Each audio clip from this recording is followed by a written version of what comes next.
Ladies and gentlemen of the interwebs, we are live for the Beacon TVL show. It's me, Chris, head coach, director of client success, major happy guy with Beacon DeFi, here with a first time guest on our panel. We got another Chris from XRP.Cafe, first ledger for the XRP ledger. Chris, good to have you here, brother. I love that we have the same name. We vibe right. We have the same types of things coming out of our mouths. I love it. Yes, sir. How are you, sir? Pretty good. And Chris, thank you for having me on here, and Of thank you for the course. warm introduction. My pleasure. So we met last week at Permissionless.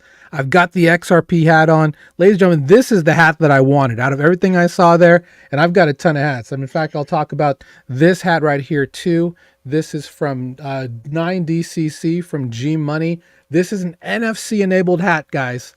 So basically you get this hat. G Money is a pretty decent KOL on Twitter. When you join, 9DCC, you can mint this. It's a NFT on Base blockchain. So these hats, they're satin. They go for $95. I've got 3 of them to give away. So we'll keep giving away one to our mastermind, and the other 2 will be given away on TVL as well as Twitter. So look out for that information if you'd like. One thing that we got from Permissionless is an unbelievable amount of swag. As you guys know, I have a swag problem, but that's all for you guys. I've got Illuvium, $50 Illuvium cash to give away. I have at least 4 of these to give away. So if you are interested, join our free group, ladies and gentlemen. If you have not done so, please join us at TVL. Let me get the ticker going. What did I just do? Oh, right. One of those days. School.com/beacon, absolutely free. Learn about DeFi. Have you and your friends onboarding to DeFi completely free from the best in the business. We're getting closer to our 1,000 member goal. When we get to that 1,000 member goal, going to have all kinds of giveaways. Maybe I'll buy something from XRP.Cafe to send to you as well as part of that. So help us get to that goal. Let everybody know it's absolutely free. Learn from the best in the business. We've been growing like crazy here at Beacon. Happy to have everybody on the, on the group here. I see that XRP is bringing their people. I love that. One thing I also wanted to mention today is that Ripple Swell is going on, which is their annual conference about Ripple and XRP. This is day number 2, and I believe this is the last day. They're out in Miami. Yep. Which I'm actually a bit jealous about today because it is. I take that back. It's nice and cool here in the Midwest. We're looking at like beautiful, like 60-degree weather. Leaves are turning. Out where you are, Chris, I'm sure it's wonderful as well.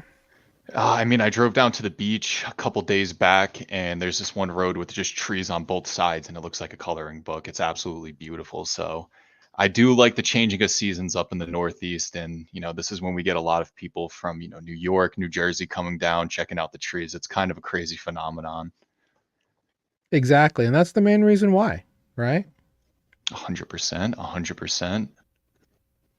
All right. Just wanted to repost our little live stream tweet. It is out now. If you are watching, please like and retweet that. Or if you're on our YouTube, please like and subscribe. Follow, get your notifications. We're here every Wednesday at 1 p.m. Eastern time, talking to the best and the brightest here in Web3 and DeFi. One thing I wanted to talk about was our experience last week at Permissionless. It was a great event for Beacon. A lot of people know Beacon's name now, thanks to Bankless, thanks to Blockworks for putting out a fantastic event. It was a smaller event than, say, ETH Denver, but I guess everything is smaller compared to like ETH Denver and Token 2049. But there are a lot of things that were announced from there. Solana talked about their new Solana Developer Bootcamp. Definitely check that out in the show notes. I thought Say's Basketball Slam was really cool. There was a pickleball event. I was so mad that I missed that. Did you end up going? I didn't. I went to, what was I doing? I went to Farcaster Friday, which was an awesome event in itself. Yeah. There's a lot of, for what there weren't as many people at this event, but I will say the quality of connections you made in this event was second to none. I have met some amazing people. I'm excited to share, with you guys a lot of the content partnerships that'll be coming from this. For me personally, I was a big fan of the Barachain event. That was a lot of fun. Did you check out Barachain, Chris? No, I didn't. Honestly, just due to the size of the event and where all the companies were located, we just had people coming up to the booth the whole entire day. I think I Fair said enough. over like 100,000 words. I had no time to leave and go collect swag, so I'm jealous. Well, if you want anything, just let me know. I will. I will. I did pick up, like, I had to buy it. I had to go buy a duffel for this. And like I said, I've got everything. And I normally pack a duffel, but I have water bottles. Uh, I have Bitcoin socks. I've Ooh. got t-shirts. I've got other kinds of water mugs. I even have, thanks to DeFi.app, we also have condoms for anybody who has that. Wow. I know. I mean, hey, Not much. crypto provides for every single community, I Crypto guess, provides, right? Crypto provides. But yeah, for me, getting on, we were fortunate to be at the Van Eck rooftop event. That was very nice. Met some nice connections there. And yeah, just had a great time. I think Karate Combat was probably the wildest thing too. Specifically because and I'm not a big violence guy, but just seeing that Brave Browser DeFi Kingdoms on a karate fight pit, like on like over, I was like, it's like, what year are we in? This is crazy. So, Oh, uh, the production value of Karate Combat really blew me away. oh Seeing yeah, you seeing see how like it's the on monitor? oh my Yeah, god, yeah, I was watching that the whole time and they had like all the 3D animations and all that. yeah. It was a lot of I'm all production looking value. around. I'm like, where are we? I'm Because like, wait, where's I the don't see that at spaceship all. above? Yeah. Like we're like on some spaceship flying out through the universe where people are fighting each other. But And then also the crowd that they were able to bring, a lot of like Web 2 influencers like yes, Mike, I think it's Mickey the Gambler, hmm and then yeah, there was just a lot of people that I recognized that were outside the crypto scene that it was pretty refreshing to see within there, especially within a blockchain like HBAR, which again is similar to the XRPL in community size and volume per day. yeah. And we'll talk a little bit about Hedera as well. They have some things going on. I did want to say, of course, thanks to XRP for the fantastic hat. Had a lot of wonderful conversations with Ripple corporate as well as people with the XRP ledger, and we'll kind of talk about that in a second. I also want to shout out Supra for this sweet, comfortable hooding. They are a layer one blockchain, supremely fast TPS. I think I saw 350K TPS, all theoretical, of course. They used to be called super oracles, and now they're having their own blockchain, much like Pyth. Pyth, of course, is also a decentralized oracle. So, big theme of this also was real world assets. The day before Permissionless, we were invited to RWA World's RWA Day, which was roughly about 7 hours of us in a big conference room embedded around a Salt Lake County security prosecutors event. So kind of weird to have crypto and law enforcement like right next to each other. It uh, was wild. that was wild. It was wild. But we saw a lot of good people, a lot of interest in real world assets, tokenization of all kinds. I will tell you that the vibe that I'm getting now is institutions are happy to come down to this space, mainly because BlackRock has laid the foundation with their BIDL framework that they did with Securitize and multiple partners like Ondo and people that are out there. RWAs are coming quickly, and a lot of people, brand new blockchains like our friends at Midnight, are coming around for all of this information. So please be on the lookout. Please be very curious about this. Ask the questions. We're going to have as many of these people as we can on the TVL show moving forward in panels. And yeah. How about you, Chris? Tell me more about your experience of Permissionless. So yeah, honestly, I would say Permissionless this year was definitely one of the best events just in terms of general like sentiment around the XRPL and Ripple. So we started going to events when we first launched XRP.Cafe roughly back in 2023 near the tail, probably the beginning of 2023. Consensus was the first one. And, we had a booth there, we had everything set up, and everybody that would come up to the booth would be like, oh, Ripple this, Ripple that, just pure negative comments about Ripple, which, hey, everybody has their own opinion, but at the end of the day, let's put, the hate to the side, and we're all in blockchain for, similar reasons.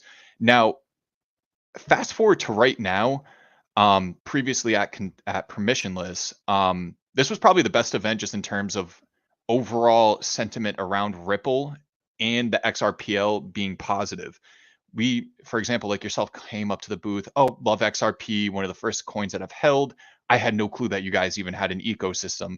And then on the flip side, there was a lot of negative comments made towards Ripple, just how their tokenomics are set up with their escrow account and all that good jazz. But now people are kind of putting that on the back burner because it's not a meme coin. They're not, hoarding the stockpile for no reason. There's an exact reason for why they have that much in escrow.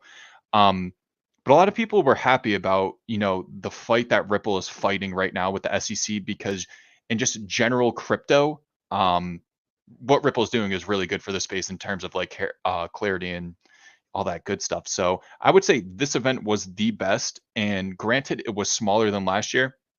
It was more intimate. I really liked how they set up the keynote speakers in separate rooms and then the side panels in separate rooms. So if you wanted to go to the project hall, your main focus was, I'm going to learn about projects here. I'm not just passing by to go look at the keynote speaker or the side panels. So like I said earlier, we literally had conversations the whole entire day, granted smaller, but also Blockworks, absolutely amazing job. I like how they had the rock climbing wall, the chessboards, and the axe throwing. I've never seen a crypto event where it was like, hey, you can talk blockchain crypto numbers all you want, but if you want to throw a couple axes or climb up a rock wall, you can also do that as well. So I really did like that part of it, because it kind of took the corporate suit environment out of it and was like, just have fun for a little bit and then you guys can get back to business. With that said, there were a lot of different Web 2 type businesses. I met a lot of attorneys. I met quite a few crypto accounting groups. Actually, we're going to have a couple of them on the show soon as well. Mainly what we're looking to do, based off the leverage here, is for anybody who happens to own a business. If you, we have many members in our community who do their crypto farming in an LLC, either self-directed IRAs or checkbook IRAs or anything like that. You'll want to consider looking into, lawyers. We have multiple founders in our group who are looking to do things like that need like things like offshoring and stuff like that. We have a lawyer who's going to come on and talk to us specifically about different scams out there in Web3 that you need to be familiar with and how to protect yourself. We've met a lot of great people over this last week that I think are going to be very important. But we'll go ahead and get back to our focus to start with our focus topic that we'll talk on today's show, since you're here, Chris, and that's going to be about XRP Ledger. One thing that people may not realize is that DeFi is coming to XRP. And I know that's kind of an interesting sentence. To me, that was the most surprising part of Permissionless. I heard about a lot of things at Permissionless, but for me, DeFi coming to XRP, big news, because we do have a lot of people in our group who have been holding XRP for quite some time. And we may have ribbed people here and there over the years about holding XRP because it's been a very bad stablecoin. You know what? Let's just be honest. It has been pretty rough being an XRP holder. There was really nothing to do within the ecosystem except hold your token on a centralized exchange or within your, cold storage. And that was basically it. Now, just kind of give like a little backdrop on, the whole XRPL ecosystem. So for example, XRP, roughly 12-year-old token, maybe a little bit older at this point. NFT support is only 2 years old at this moment. So it's an old token, but new chain, or new ecosystem, if you want to call it that, if that makes sense. And then to go even further, AMM and liquidity pool support is literally 6 months old. So Ripple's, learning what's happening on other chains, and then the great development community, because there is a huge voting process for pushing amendments live called the UNL. Once it hits a 80% threshold, amendment gets voted in, and then all the developers get to test on it before it hits mainnet, and then they can either pull their votes back or let it go. So it is a pretty lengthy process, but it's a good process at the end of the day. Yeah, and one thing to note, at this moment, there are no smart contracts currently live on XRPL mainnet, correct? That is correct. So, I'm pretty sure EVM sidechains are coming currently in beta. Yep. So on testnet, not sure if it's open to the public yet. Um, don't quote me on that. And then we do have smart contracts, which Ripple actually just hosted a space on roughly 2 weeks ago or so, where they had David come on a Twitter space and basically go over why they were thinking about transitioning to bringing smart contracts on chain. And once we have smart contracts, the usability with NFTs and just the whole overall ecosystem will just boom after that, because it's pretty limited on what you can do with your NFTs and all that good stuff. Yeah, and we'll come back when we come into our what we've learned section right after the news and we get our takes here. But the future is bright for XRP, in my opinion. I was very bullish hearing all of this information. Talked with multiple people. There is currently a bridge from the Corium uh, app chain on Cosmos over to XRPL. But we did have a long conversation. Andrew specifically spoke with a developer who is working on the EVM sidechain, the official EVM sidechain for XRPL. They've been working for quite some time on it, and they're close to getting to full mainnet. So it's going to be a little bit, but know that there is going to be some good EVM exposure to XRP and vice versa. So yeah, look out for it. Look out for it. It's coming soon. So with that said, the one thing I did want to bring up in terms of news for Ripple is they, day one of Swell, they announced this specific news. They announced RLUSD. They're waiting on regulatory approval from the New York Department of Financial Services, but at the CEX level, through MoonPay and most of these others like Uphold and Bitstamp, you will be able to have a Ripple-backed USD stablecoin. So something to look into. Now, it's going to be a little bit. We saw what happened with PayPal USD. It took some time for them to take hold. And, based on what I've been hearing, there's some big things coming to PayPal and Venmo with the backing of PayPal USD. So do not sleep on that company. I know that we may have had a couple comments about them a year and a half ago when they first came out. But yeah, we're seeing some moves now. With stable coins, we're going to see a lot of moves, especially with RWAs. They were front and center. There's a lot of interest in blockchain-based activity with stable coins, with RWAs, tokenizing practically everything. I'm trying to think of all that. I saw a lot of things being tokenized. We saw reinsurance as a big topic during tokenization, to the point that they're not actually calling them. They're calling them digital. They call them digital securities, so they bypass the entire Howey law, I think, or the Howey test, rather. Yeah. Anyways, it was an interesting talk that we heard during RWA Day from a group called Zonix. Also there at your booth as well, Chris. So there's a lot to look forward to in this space. There's a lot of interest at bringing all of this online, getting exposure, bringing good yields for anybody who wants to participate in this type of stuff. And as we find that, of course, we'll share that with the group. So yeah, interesting news about Ripple coming out with their new stablecoin. Very valid comment here about why Coinbase is not a member here yet. We'll see what happens there. I wonder why. I mean, I get it, but at the same time, it's like, gotta let these things kind of, as the young people like to say, let's let them cook. And we'll see what happens there. So, great questions coming in from the comments. Let's see if we can handle a couple of these, Chris, before we move over to the rest of the wrong one. There we go. Is XRPL partnering with CBDCs? I don't work for Ripple whatsoever, so I can't really touch on that. Right. But there is an interest within the NFT ecosystem. So we recently just partnered with SBI Holdings, which is one of the largest firms within Japan. Okay. So we're helping them facilitate their POAPs, I'm pretty sure, at the World Expo in Japan. So there's a decent amount of institutions, I guess you could say, looking into the ledger. I know SBI is a huge investor in Ripple, so and the Japanese market within the NFT ecosystem is number one. They're the number one user base on our platform. They essentially Really? activate. It was almost an overnight thing. We were looking at our numbers, and then we went back to them. We were like, we didn't even push marketing out in Japan. They just came right to us, and we were like, hey, perfect.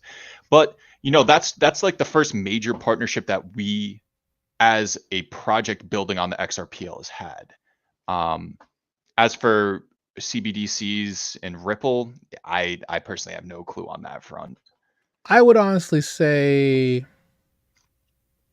no, but XRP is from a Ripple standpoint, they're trying to have strong bases, in Africa, in underserved, unbanked countries and continents. That's where I think Ripple is going to make the most movement here. So the ledger itself, just to kind of give you guys, based on what I've been reading about it, it's not a blockchain to the same degree that we think about regular EVM and Solana blockchains.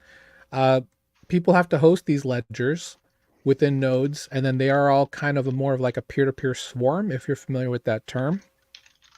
That of course could change once the sidechains kind of get put in, and it's really more a matter of how the data gets pushed in the back end to stay synced and all that type of stuff. But they have a full query engine that can query any of these ledgers coming in and out. So there's going to be a strong self-hosting revolution, I think, specifically with XRPL. That's going to be the one thing they're pushing towards, to help decentralize. Host your own XRP ledger node, and that'll help make everything more robust. That helps build consensus, that helps build security. These are all very interesting things. Of course, very brand new. So, Susan, to answer your question, that's the thing, that they're technically not affiliated. There are some things that I was told by Ripple Corporate that I'm not supposed to talk about on this call with regards to DeFi concepts. But I think we'll hear more about what those things will be moving forward. Again, super surprised to even see this permissionless, but they've been putting in some work. I can say that the sidechain has been planned. The EVM sidechain has been planned for a couple of years now. There is an actual bridge to XRPL through Cosmos, IBC through Corium. It's a fairly small app chain out there, and their support, of course, is very new. I was hoping to have one of their main developers on here today, but he couldn't make it. But we will find out more moving forward. So really excited to really see what's going on as we build, moving that way. So one thing I did want to talk about real quick as a housekeeping note, we are having a boot camp this Saturday. You can go on to TVL, look at the pinned post from Andrew to sign up if you are interested. For our Beacon Accelerator members, our Beacon Mastermind members, of course, get access already. I'll also be handing out some buddy passes for anybody who's interested. Our focus topics for the bootcamp, which is a 6-hour session with me this Saturday, starting at 1 p.m. Eastern, is going to be on both research and routines, as well as Bitcoin layer 2s. So we had a really great talk with both Rootstock and BOB at Permissionless. BOB is in the OP superchain, so that they're built on top of the OP stack. I'm also talking to Stacks right now, as well as Core Blockchain, but have a really nice relationship with Rootstock, who helped put together the hackathon at Permissionless. So thanks to them for doing that. They definitely want to work with us. So we'll have a lot of information about Bitcoin L2s and how you can really, if you're holding some Bitcoin, I wouldn't say dump everything that you have in Bitcoin into this, because it's still very new. But if you're looking to get some of that BTC working for you through the BTC layer 2s, this is something you can do. So again, if you're interested in that, check out school.com/beacon to find out more. Check out the pinned post, of course, and sign up if you're interested. I will be giving out some free buddy passes. Just going to check how things are going. Of course, if you want your best chance, join me for the free training we have every Friday. It's going to be Fridays again at 3 p.m. Eastern. Yeah, 3 p.m. Eastern for Beat the Banks. So check that out as we continue to keep beating the banks out there in DeFi. And thanks to everybody in our Beacon Mastermind, of course, our founding members, as well as our Beacon Accelerator members for helping make all of this possible. Okay, so Solana's bull run is 1 year old today. Not today, but this week, as of I think Monday. Was that when it was at $8, right? 22, actually. Ooh, I mean, 22 to what it's at right now, that's not bad. That's not bad. Yeah, I know. I sat there and I watched it. I watched it at 8, and maybe I was just upset, but I didn't buy any. Yeah, I was sidelined the whole time. I was pretty doom pilled when the whole FTX crash happened. Yeah, So I thought Solana was, I thought there was going to be some skeletons coming out of the closet. So I was like, I'm not going to touch it. And then it started going same. up, and I was like, Yeah. maybe I'm going to go after it now. So So anybody who had some Sol back then around 22, congrats. yeah, congrats for Obviously holding. up 10x from where you were. No, at some point you were up 10x from where you were, but I can honestly say that Solana's future is brighter than ever.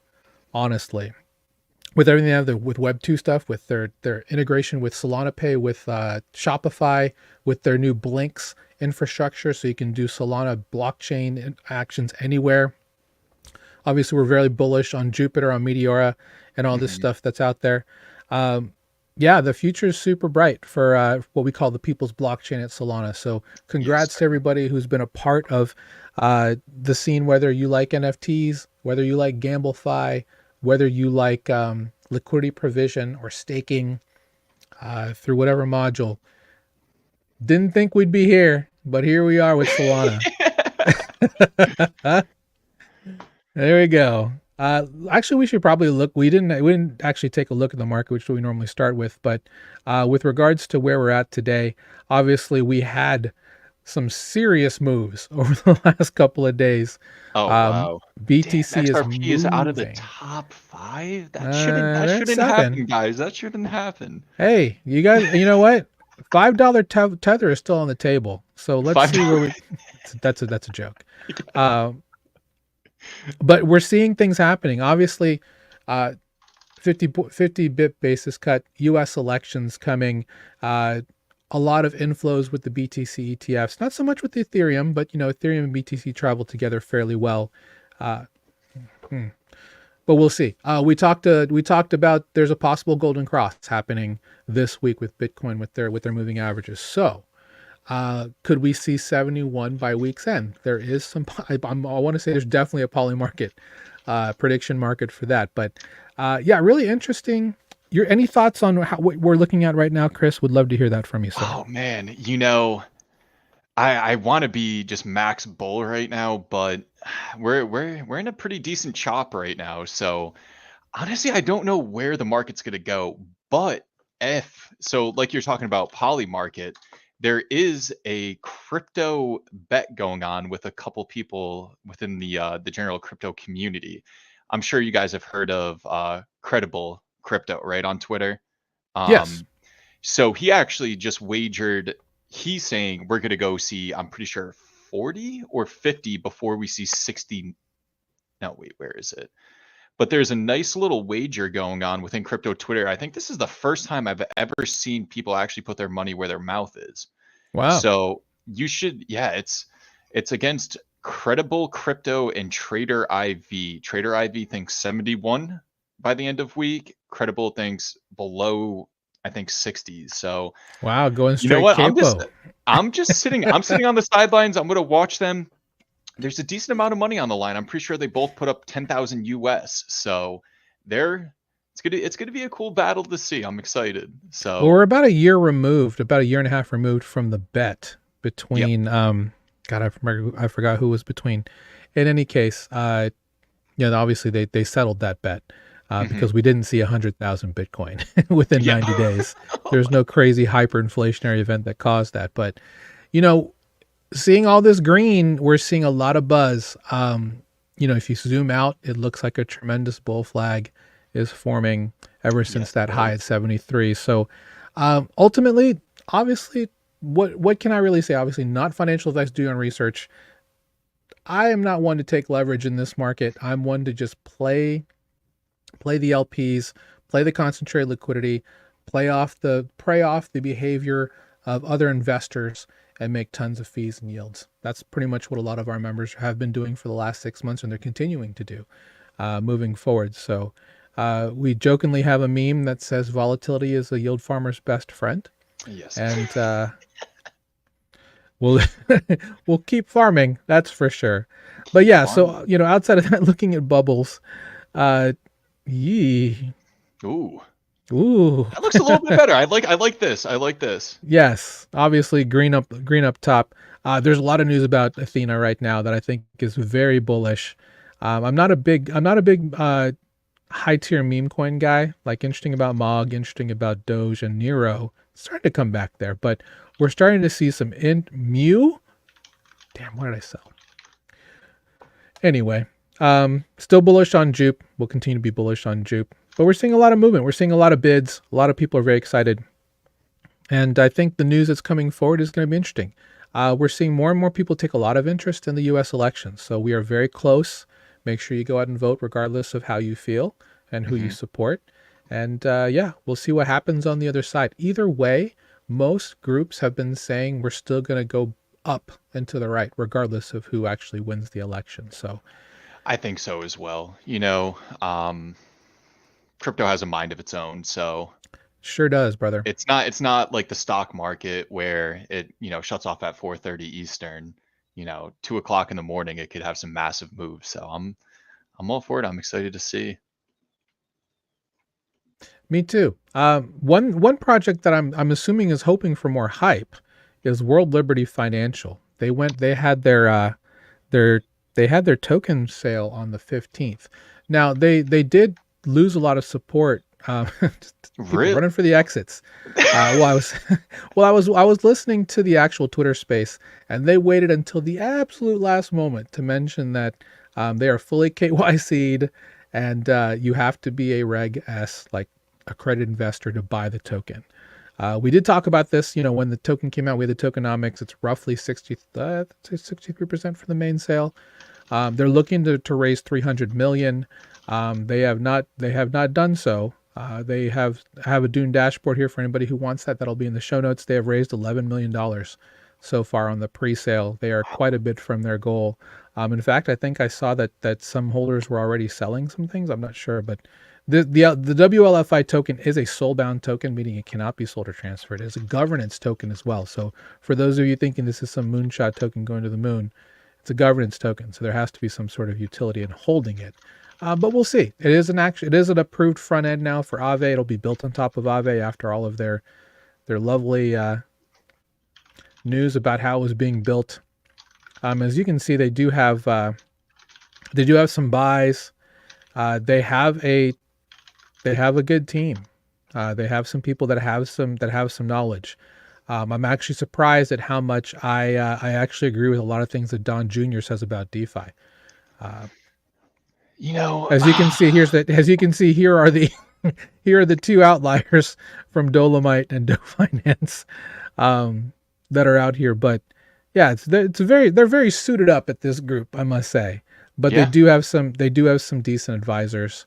Sandy Peng from Scroll, for example, is one that is interesting. So, I mean, I'm not in the market to buy, a lending AMM governance token. I don't know about how you feel about this, Chris, but it's I try to news. stay. I stay away from those tokens. I don't know why. It's just I've been in crypto for a decent amount of time, and every single time, you have a all-star team, massive marketing. It always, at the beginning, doesn't start well. I know Right. they said that the contract was going to be hidden from scanners. I was able to scan Nope. it and actually look at it. So, They gave you it. know, so I'm in a lot of discords where I get alerts of every single token, no matter what chain it's on. Predominantly Solana and Ethereum. This popped up and everybody was like, "Is this the real one? Is this the real one?" Um, yeah. So I tend to stay away from that. I tend to Yeah. stay away from. I'm not saying it's a bad investment, but there's Sure. just too many people paying attention to it early on. Long term, hey, as long as they deliver, it could be a pretty sound investment. Yeah, so I think the framing of this will be important, right? Because this will be towards people with high net worth investment opportunities and just large portfolios looking for a fairly safe spot to park assets, because it is going to be a front end built on top of Aave. We're not going to see life-changing yields. I don't think that's the point of this. I think this is part of their mission to slowly onboard people into DeFi, because Don Jr.'s talking about how DeFi is the future of finance, things I've been saying for the last 4.5 years, blah, blah, blah, blah, right? Um, we'll see. Like I said, the only reason we covered this is mainly because it's good to this is going to hit a lot of people, specifically people who are disenfranchised with the government, a lot of people who fit our, our basic ethos with regards to doing self-custody and doing all of this yourself, being your own bank. Stuff like this kind of feeds into this. So while it's probably not for the majority of our user base, to be quite honest, anything that they can do to bring more people into this space, that's kind of the thing, right? We just want to have more people coming into DeFi, seeing the potential, seeing all of the opportunities, regardless of what blockchain you're on, and moving forward from there. So we'll go ahead and move on, since we want to get to definitely talk more about XRP.Cafe and First Ledger. Scroll has their airdrop coming. We talked about this last week. I talked about it very briefly. I only did a 20-minute show last week from the floor, permissionless, because Wi-Fi. But airdrop snapshot date is Sunday. So people they telegraphed this. So people have been farming Scroll like crazy. So get all your badges, get all your Scroll marks together, and hopefully you have a decent drop. That's really about it. 22nd will be the airdrop claim availability for the TGE, and then we'll see how things shake out. I've been talking to the heads up at ZK Sync, and they're happy with the way things at ZK Sync are moving. Obviously, once Scroll is over, most likely people will kind of drop off from Scroll and probably move to the next target, which at this point is probably going to be either Say or probably Say, yeah. Say or Linea. Linea is the other target. The outflows from Solana to Say within the last couple of weeks has been absolutely wild to see.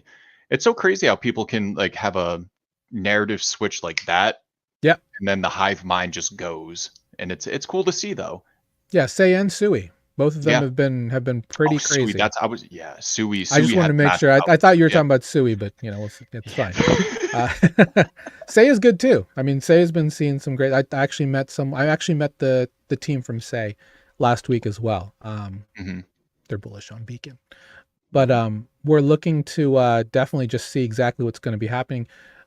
Even though TPS isn't a metric that a lot of people really care about, they're really pushing TPS here because obviously, Ethereum mainnet being a bit of a slow dinosaur and monolithic compared to all these new lighter, more modular blockchain setups that are coming out now. People are looking at speed mainly for the purpose of, I think, health of infrastructure, being able to say that you have at least 10 to 15,000 transactions per second with millisecond time to finality for blocks impresses some people. For me, I'm just interested to see why they're seeming to scale up, because Phantom Sonic is going to be roughly about 5K. Say is already at 15K. Mega ETH will be at 10K once it comes out. And then we have Supra here talking about 350K. What does it all mean? Probably not a whole lot, because for most people, like I talked to, our friends at Reserve, I was talking to Thomas, the CEO there. Base is plenty fast for the majority of people that are out there. And I'm sure XRP is also plenty fast once they get all those things running. And it's also very cheap. So very cheap. And it is very fast. I mean, similar to every other blockchain out there in terms of speed, like Solana, almost near instant settlement time. So yeah, it's fast. We definitely can compete. Have you been paying attention to Monad at all, where they're claiming true 10K TPS? I'm not really allowed to. I have comments about Monad that made the Say team laugh very hard. Yep. Now, I will say this. I would love to have the Monad team come on and tell me, when are you really coming to mainnet? Yeah. I mean, I've been tracking them for so long, and it's like, exactly. When? I mean, I take it in the same vein as Barachain, because Barachain wants you to think they're never coming to mainnet in a very memey kind of way. And I feel somewhat similarly about Monad, and I just kind of have to. But in any case, a lot of these faster chains are going to eat everybody's lunch, at least until Phantom Sonic releases in December. So good for Say, good for Sui, some of these other fast blockchains with quick finality. Go out and just farm them. Go out there until all the big ones start coming around. So we'll get over to XRP in just a second. I just want to bring up this last piece. Karate Combat announces the launch of its Up Layer 2 built on top of Hedera, to use the voice of Karate Combat. So there, if you use Hedera for Karate Combat, you can actually own the Karate token and use it to bet on things on Karate Combat. So that was like, I mean, that was the one thing they were doing when people were doing this on the screen, was go and buy Karate token. Um, am I shocked by these layer twos everywhere? No, because it's not about scaling. It's about what I think is going to be. I don't know how you feel about this, Chris. The idea about the era of app chains are coming now. Like this is out. Uniswap talked about their Unichain as a layer two. I believe Hmm. it's being built on top of OP Stack. Uh, Again, we're going to see more of this move for most users, this obfuscation away from the user, and just you're just going to know it's just going to work in the background. Doesn't matter about network stability, doesn't matter about infrastructure. They're all interoperable now. They're all just talk to each other. They're all just they're all just pieces of each other in some way. Um, so it's going to be interesting. So really, for anybody who's curious about this, I have never been a fan of Hedera's layer one, uh, but hopefully this helps bring them into a more workable state. So anyway, enough of the news. Again, Chris, thanks again for being here. Chris from Yeah, of course, of XRP.Cafe. course. Check them out, XRP.Cafe, leading NFT marketplace on the XRP ledger, as well as another project we want to talk about with you, which is First Ledger. Uh, which one do you want to start with? So let's start with Cafe because that's the baby. Yep. That's what got us into this scene. So XRP Cafe, we're the number one NFT marketplace on the XRPL. We have a team of 7 absolutely amazing guys. Now, how did we come about creating XRP Cafe? So when NFT support was roughly, I would say, 2, 3 weeks ready to be implemented, as I was talking about the UNL and the whole process previously, we were like, okay, the marketplaces that are out right now, one has a secondary marketplace token, which doesn't make sense at this given moment for NFTs because you can just use XRP. Again, why add more friction with a token? And then the other marketplace that everybody was gravitating towards actually ended up leaving the ledger. So, we had a lot of people because Adam, our developer, he's, I don't want to say the only one that could do it on the retail side, but there's only a few developers within the ledger that can actually, build amazing products. So, people have reached out to us and they were like, hey, can you guys make a marketplace? So then we looked into doing it and we launched roughly 2 weeks after XLS 20, which is the NFT standard, went live. With like a 4 week development time, we had, really standard MVP that just showed like top 10 volume. We would help people facilitate their mints. Fast forward to right now, we have basically a full built out, fleshed out marketplace. Similar to Launch My NFT, you have an automated launch pad where you don't even need cafe friction, aka our team helping. Um, you launch the project. You can just go up to the create button, use our one of one minter, use our launch pad. So we're trying to make it as accessible as possible without as much friction as possible from our team. Of course, we do have a white label launching service as well, but that's for more projects that want to kind of KYC so we can do our background checks if we're going to do marketing for them. No, that's awesome. I wanted to know a little bit more about the scene. Yeah. Clearly, there's volume being exchanged here on a daily basis. Yep. Um, Tell me more about the types of NFT traders or just regular traders that are coming to the cafe and finding about these collections. Is there a specific style that's really hot right now? Specific narratives, Yeah. utility? I guess is probably another question I would ask. So I would say there's an appetite for art-based collections, more of the one of one style. We haven't really had a 10K boom yet, 10K PFP boom. There are some collections like X Punks, which at one point was the number one collection on chain, and then recently a collection under the name of Zertmon came out, which they're actually partnered with Futureverse. Um, they are an AI generated art collection, but they went from a Discord app. It's a Pokemon style game. Um, and it is very, very detailed in terms of what you can do with your NFTs, leveling, evolving, and all that good stuff. So I would say there's an appetite for NFTs for good quality and community centric art. Now, of course, if you're comparing, our volume to Solana or Ethereum, it's just not there yet. The XRPL is a fairly small ecosystem, but you got to realize majority of the people within the XRPL have been holding the token for X amount of years. You're not just coming in, buying the token and holding on to it. You're, I would say, majority of the time an OG. So um, you can kind of see similar things to that when it comes to the NFT scene. People see the long-term vision of XRP. They want to see the chain grow.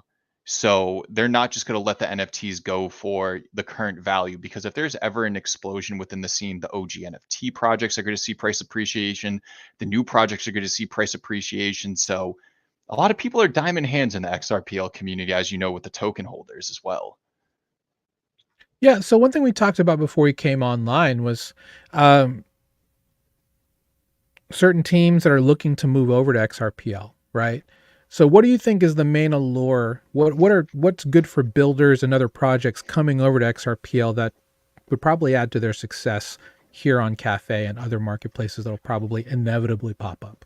Yeah, for sure. So I would say number one, there's no blue chip NFT project right now. So if you're coming over from another chain and your marketing funds aren't that extensive, this is a perfect chain for you. I mean, again, we've done zero outside marketing just because we're focusing on the XRPL right now and trying to branch out into the actual holder community rather than try to go into other more fleshed out ecosystems like Solana or Ethereum and steal users there. So there's a huge opportunity for being the number one NFT project and the essential blue chip mindset, as well as just everything else.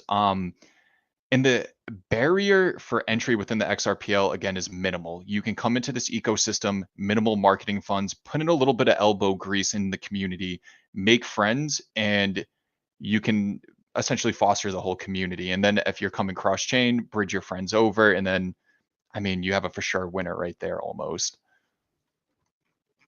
Love it. So let's transition over to First Ledger. I'm assuming this is a bit of a complementary product Yes, to the it is. cafe. So tell Yes. me about the story about which came first, and then also why you built this one. Yeah. So, cross chain meme coins are absolutely blowing up, no matter, like we saw with Sui, like we saw with Solana, Ethereum. I mean, there's just so much volume. And the one thing we're missing out on the XRPL is actually on chain activity. So within the NFT scene, we're roughly doing 5 to 10K USD per day in volume. Um, and as a builder, you're looking at that and seeing, hey, that's not enough volume for me to justify moving my community over here because there's not that much money within the ecosystem. So seeing how amazing of an onboarding process it is with meme coins, as crazy as that sounds, um, a lot of people can sort of relate to it because again, Solana to Sui outflows 170 million in a single day. Meme coins are probably at this moment for the retail side one of the best onboarding tools that you can use outside of high yield APY farming. Um, so yeah, First Ledger came out just due to the fact of there was no non KYC token platforms that allowed you to launch a token.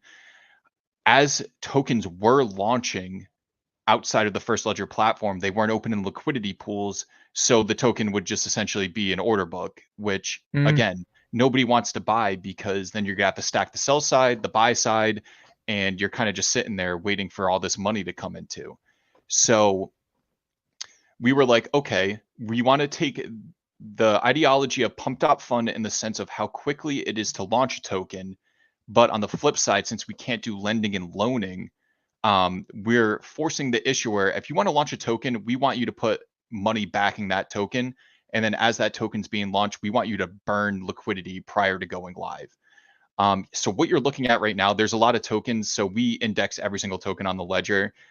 We put priority tokens first that are launched on First Ledger, and we're gonna have some filtering put in there later today. So it looks kind of weird, but so we're pumped out fun in the sense of launching a token, but we force you to actually provide LP to mitigate rug pulls and actually burn the LP prior to the token going live. So you can't just say I'm done, pull it. On top of that, we're similar to Photon in the sense of a full web-based trading platform, BullX because it integrates with Telegram on the web app, and then BonkBot because you can use the Telegram app on mobile to actually trade tokens.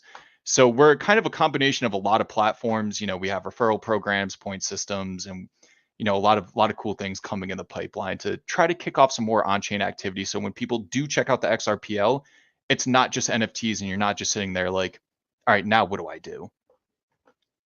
And I think you just answered the question, why should you care about NFTs and XRPL? I mean, my take on this is specifically because you want volume. You don't want people coming over to, frankly, a dead chain. Hmm. The NFTs, meme coins, they help drum up a lot of activity for a lot of people who are curious about this. Like if you think about chains like Sui, Aptos, even things like Cadena and name a chain that aren't super huge yet, but they Yeah. got that lift in the beginning because of things like NFTs, like meme coins. Yep. I am in multiple groups where they are often just looking at all kinds of different meme coins and NFTs and different types of ecosystems. This is how BTCL2s like Merlin and stuff kind of got off the ground, doing NFTs or things with ordinals and stuff like that, and runes. These are things that draw in initial activity to get the infrastructure tested up and running so that when bigger people with more money start coming in to start doing things like liquidity pools, that stuff, the foundation for all that is laid. Um, Telegram right now with Ton is also facing that same thing, is that they have tons of people doing the mini app farming, but not a ton on the DeFi side. And the DeFi side, in my personal opinion, is suffering a bit for that. If you go to Stone.fi or DDust, it is stupid expensive to do liquidity pools on there because most people are, they're still testing things out, and maybe it's better now, but most people are just there farming, tap coins and stuff like that. So, Hmm. um, stuff like this is needed to help bring in the audience, I think. And then once more serious people come around because better protocols, find their way over there, it's going to be interesting. Again, we don't have smart contracts yet on XRPL. That's coming Not soon. yet. Do you have an idea on that, Chris, on how soon that might happen? So I don't want to say a date. So just kind of gonna explain the whole process of actually getting amendments voted into the XRPL. So there's Okay. a group of 32 validators, or what we call UNLs. Now, let's say, for example, somebody wants to add functionality to the ledger. They will write up a proposal, post it on a public GitHub repo. You look at it as the development community or the people a part of the UNL. Once it goes through sufficient testing, then it goes into a voting process. Once we reach above an 80% threshold, so what is that, like 26, 27 people voting on that amendment, then we go into a 2-week voting phase.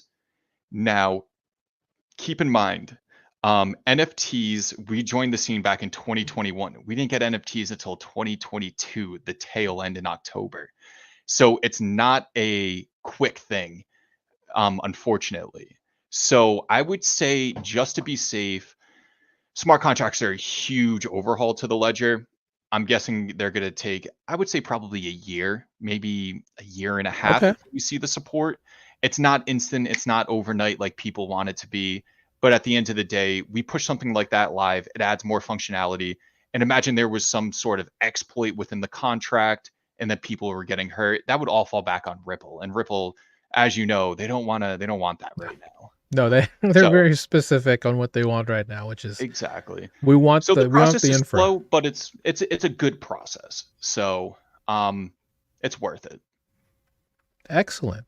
I didn't know that you guys have been around since 2022 on this type of stuff. So, Yeah, we started as an NFT project, transitioned it into a marketplace when we saw those issues, and now we're transitioning. Well, we're gonna find a way to combine the whole entire ecosystem yeah. together.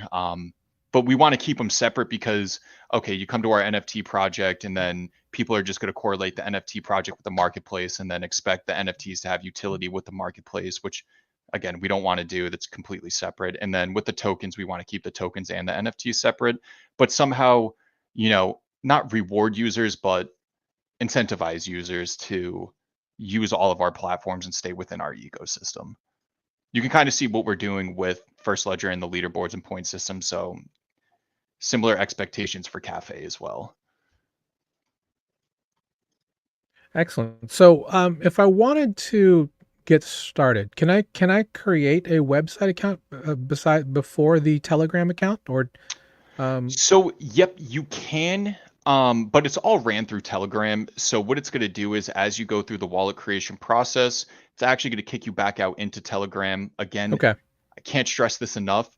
Um, it is a self-custody wallet. We provide you with an encrypted file and then also your seed phrase. Self-custody, so your keys, your crypto, if you were to misplace them, we can't get that back for you. So that's one thing we're really leaning on and saying, hey guys, your keys, your crypto, but we're not storing any information for you. We don't nor want should you. exactly. So we ran into a little issue this morning, unfortunately, but again, practice makes perfect. Store your keys in a safe spot. Don't share with anybody else.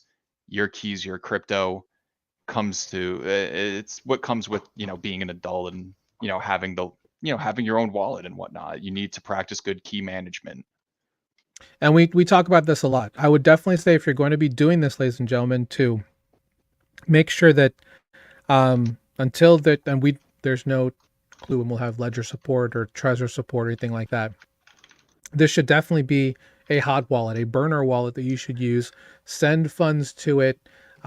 Don't have anything touching anything you already have out there to this wallet. It's just something you'll just fund and then you'll just use and then ship back out as you need to. So treat it that way. Yep. It's cool that you've done this in a Telegram mini app, which is interesting. But at the same time, amongst all of the other Telegram mini apps that are out there, it's still Just be safe. Telegram. You should Yep. be safe. Now, one thing to note, since we don't have smart contract support, it's good because you can't hook up to a D app because we don't have dApps, Right. and get drained. So you actually have to manually sign that transaction to get hurt or, drained, I guess, in that sense. So, Right. but again, we're, like you said, we're telling everybody, treat it as a hot wallet. Don't keep your whole entire bag on there. Granted, you're not going to get drained unless somebody grabs your Telegram info. But then again, that's something that we can't control. That's out of our wheelhouse. Right. So I see why are projects going to Telegram? I mean, it's just so ease of onboarding. It's normal in I don't know, if you go to every other ecosystem and you're looking for the retail side token scene, it's only Telegram. I mean, Photon came out, which is off of Telegram, but it's all through Telegram. So we just wanted to make it as familiar as possible with other chains when it comes to onboarding. Could we ever go to an app in the near future? Probably. But the reason why we're not having Zaman support, Ledger support, or Crossmark support, which are other XRPL wallets, of course, is just because of how we process the transactions. So number one, we batch the signing of the trust line, which is essentially interacting with a contract on an EVM chain, where you need to basically sign that, then go back, then go back to the token and purchase it. We basically batch all of that together. So it saves you like 10, 15 seconds, which in a low volume market cap environment like that 10 to 15 seconds, depending on the coin, can mean a decent amount. And then on top of that, again, with the referral program, and then on top of that with the point system, that's the incentive for using our wallet instead of, everything else out there.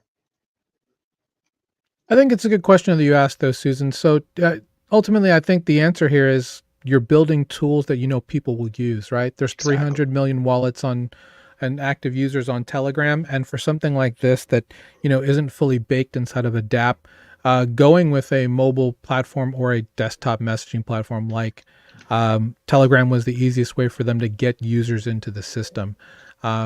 Obviously, with the EVM sidechain coming and all these other things, they're going to be great built on top of XRP Ledger. So it's interesting that they've baked all of this in already, and they're just building everything on top. To Chris's point, there are multiple wallets in this space, so you don't have to use First Ledger. But if you want to use something like Zaman or Zum or some of these others that are out there, you can certainly look into those. We'll have a guide on all the ones you can find out there.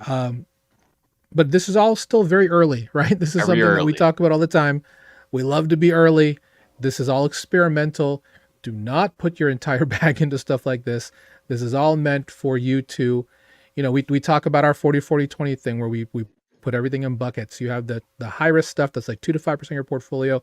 You're checking Mhm. it out, seeing if you can find a way to make some really interesting gains to then, buy more of your long hold assets. So this is no different, but I'm very excited to at least see XRP and Ripple moving with something like this to try and, at least for long-term holders of Ripple, find some ways to have that money work for you.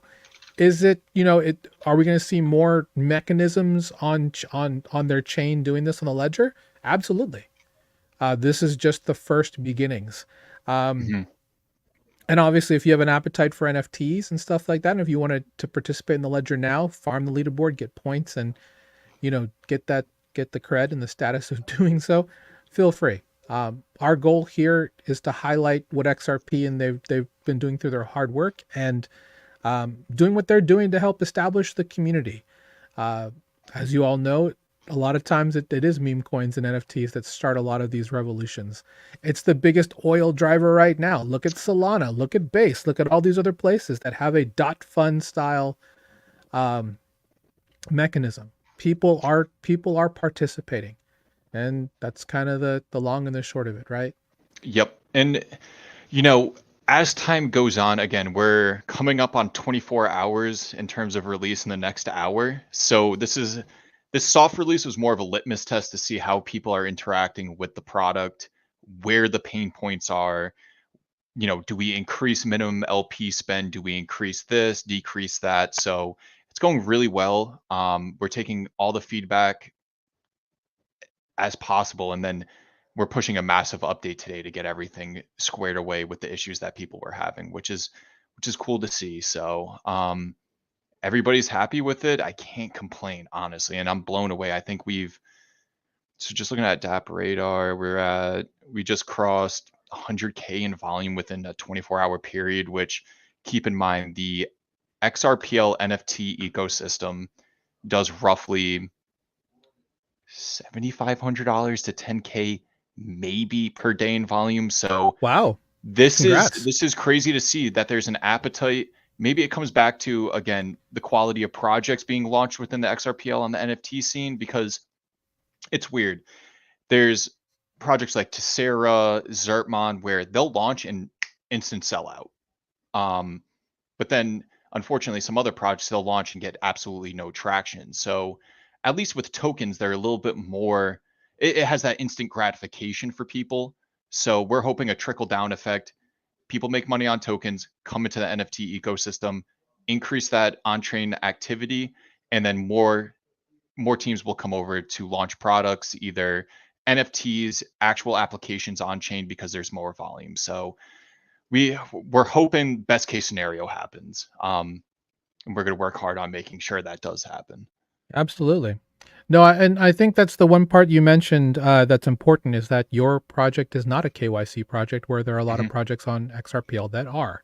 Exactly. So growing that ecosystem, there are a lot of people who prefer to stay, anon or pseudonymous here in this space, and the ability to do that while still making some gains, regardless of how you make them, is important to many people in this space. Uh, Exactly. And yeah, one thing I want to touch on with the KYC. So right now, prior to First Ledger launching, the only platforms were KYC only, and people would use that as the standard. When I tell you, majority of the KYC projects that launched on the ledger back in 2021, 2022, they're not here anymore. So people kind of associate KYC with the end all be all. This is safe, but at the end of the day, this is still crypto. I mean, it's always nice to be safe, and always do your own research. KYC is a good indication that the people aren't doing anything weird, but at the end of the day, we're still in crypto, so don't take that as 100%. yeah, of course. And we saw a lot of KYC this past week. A lot of people looking to move within that frame. But Mhm. to me, I thought, and myself as a developer, I think this is interesting that they feature these 5 languages. Uh, no Go here, no Rust. This is JavaScript, Python, Java, PHP, and WebSocket. Yeah. Interesting. But what's good about this is, if you're a no coder, You know, little cursor and replit will This is the place to be. This is the Yep. place to be. Awesome. Well, hey, I wanted to be respectful of your time. Thanks for coming on. We're definitely gonna have Chris back on for panel for a couple other days. Really enjoyed vibing with you, sir. Please feel free to plug what you like here. Thank you, man. Thank you again for having me on here, and excited to come back on later. I'll bring some more technical guys on here so you guys can get into the weeds about everything going on. Sounds good. Again, make sure you, if you haven't joined us, please do at our free group at TVL, Total Value Locked, absolutely free. Learn from the best in the business. We do have our boot camp this Saturday where we're going to be talking about Bitcoin and L2s. If that interests you, feel free to sign up. We'd love to have you. And of course, you have access to all of our free information here at Total Value Locked. Again, we're growing to 1,000 members. Appreciate each and every single one of you for coming along. And had a great permissionless, met great people like Chris and other great projects. We're going to feature them in the next coming weeks. So awesome. Stick around for me, Chris, as we do our little outro. And I just want to say thanks again. We're here again every Wednesday, 1 p.m. Eastern. We'll be back with another panel full of guests and some interesting stuff for you guys to look at with regards to, what's in DeFi and learning more and more and more. Thanks for joining us today, Chris. Everybody take care. Have a great day. As we like to say here on the show, beacons up. Beacons up. See you guys later. Have a great day, everyone. See you next week.